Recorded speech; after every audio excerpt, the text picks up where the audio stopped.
So yun, welcome back sa ating channel mga kaibon. So ang video natin ngayong araw is may update tayo dito sa ating mga finches mga kaibon, yung ating mga zebra at society dito. Bali may good news tayo sa kanila mga kaibon dahil may nangitlog na sa mga finches natin dito. Ayan, meron silang itlog ngayon doon mga kaibon.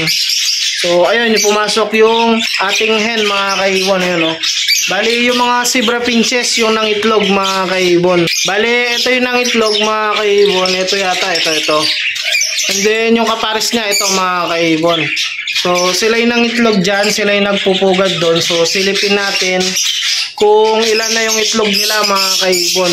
Bali hindi ko alam mga kaibon kung gaano nakatagal yung itlog dahil nga hindi ko sila masyadong sinisilip. Bali tignan natin mga kaibon kung ilan na yung itlog nila.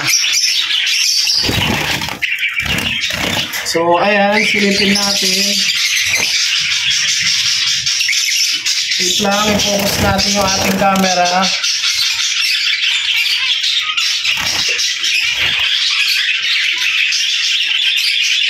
Wait lang, parang napisa na yata mga kaibon Wait lang, ulitin natin, silipin natin na maayos. Parang pisa na mga kaibon. Hindi ko kasi alam kung kailan to nangitlog. So check natin ulit. Wait lang, lagyan natin ng flash mga kaibon. Yun, may flash pala Yun, pisa na nga mga kaibon. Ayan So may papisa na pala sila dito. Ayan Bali hindi ko kasi alam kung kailan pa yung itlog na to mga kaibon. So may napisa na pala. Bali nung nakaraan ko lang kasi to sinilip mga kaibon. Siguro mga 3 or 4 days na yun mga kaibon.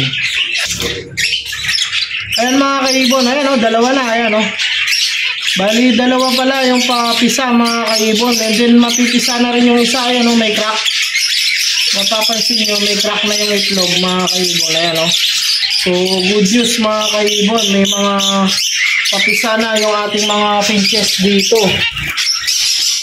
So medyo dadagdagan na lang natin yung bigay natin ng pagkain dahil nga may painakay na sila. So medyo bubusugin natin yung ating mga ibon dito dahil may sinusubuan sila.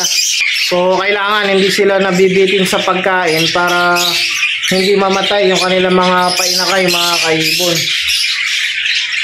So gaya ng mga GCC natin dito, ayan, bali binubusog natin, may gulay pa yan mga kaibon, ayan May chick booster, sunflower, African mix, and then gulay, pechay bagyo at carrots mga kaibon. Dahil nga kung matatanda nyo yung last video natin, may papisa na nga yung mga GCC natin dyan. Kaya kailangan busog yung ating mga breeder mga kaibon para hindi mamatay yung kanilang mga painakay. So balik tayo dito sa mga pinches natin, ang video natin ngayong araw. Bali nagulat nga tayo dahil nga may painakay na pala dun sa kanilang nest basket. So good news naman yon mga kaibon dahil nga 3 out of 3 palagay ko yung kanilang mga painakay dahil nga may crack na rin yung huling itlog. So papisa na rin yun, baka ngayong araw mapipisa na yun mga kaibon. So at least nagumpisa na sila magparami mga kaibon. So magsusunod-sunod na yan pagka ganyan nagumpisa na sila mga kaibon. So ayun, bali ayun yung parents nila mga kaibon, ayun sa loob. Yung pinches mga kaibon, zebra pinches, ayan yung hen mga kaibon. So ayun, bali yun lang naman yung video natin ngayong araw. In-update ko lang kayo mga kaibon sa mga pinches natin. So good news nga, may mga painakay na pala sila dyan. So ayun, bali update na lang ulit sa mga susunod nating videos. Bali hanggang dito na lang muna. Huwag nyo kalilimutang mag-like, share, and subscribe. And i-click na rin yung notification bell para updated kayo sa mga susunod pa nating videos. So happy viewing sa inyo mga kaibon, and ingat!